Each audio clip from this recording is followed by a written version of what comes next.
Hello everyone, today I'll be presenting on the Singapore panel decision of Viacom International and Elitist Technologies. These are the facts of the case. The respondent was a Taiwanese company and was represented by Gary. The domain name mtv.com.sg was registered by a company called Rota, while Gary was working there before it was transferred to another company and eventually to the respondent. Under the respondent, mtv.com.sg provided links to other entertainment websites and provided a free email service. The complainant was a registered proprietor of MTV trademarks and operated a television service called MTV in various parts of Asia. It entered into various license agreements to operate websites for target groups in these Asian countries. The word MTV in the domain name featured in the MTV marks. The complainant sought a transfer of the domain name from the respondent, presumably pursuant to the complainant's domain name management strategy for the Asian countries. The panelists noted that all three elements under paragraph 4a of the SDRP must be proved on a balance of probabilities in order for the complainant to be entitled to the remedy of the transfer of the domain name. The panelists found that the complainant had weak legal rights to the word MTV and cannot be granted exclusive usage of the word. In coming to this decision, the panelists stated that the complainant had to show it had exclusive rights to the use of the word MTV in order to displace the respondent's rights to the registered domain name. Even where a domain name is identical to the complainant's marks, the mark will be weak if the word elements are generic or descriptive. The complainant owns various trademarks registrations in 35 other jurisdictions. However, the complainant had non-uniformly and repeatedly disclaimed the rights to the letters M, TV, and music television. The legal effect was that the complainant had disclaimed any rights to the exclusive use of these letters and words under Section 30, Subsection 1 of the Trademarks Act, read with Paragraph 3, Subparagraph 3 of the third schedule. These words were disclaimed in the other jurisdictions because they were of common import.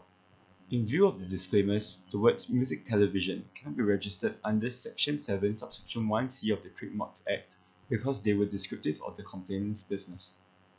The MTV mark was also weak. MTV is an abbreviation of music television, and the complainant cannot rely on an abbreviation of a descriptive word to found registrability of the mark.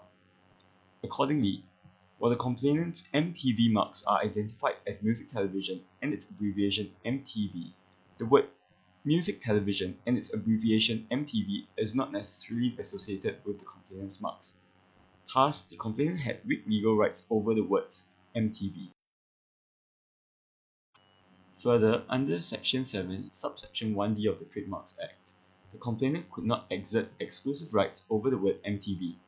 The complainant could not assert monopoly rights to the word MTV as the word no longer distinguishes the entertainment products as the complainant's.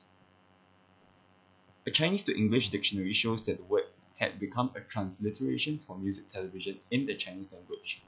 Further, MTV would be refused registration because if the word was registered, the local Chinese entertainment industry will be denied of usage of the word in good faith when referring to videos not produced by the complainant.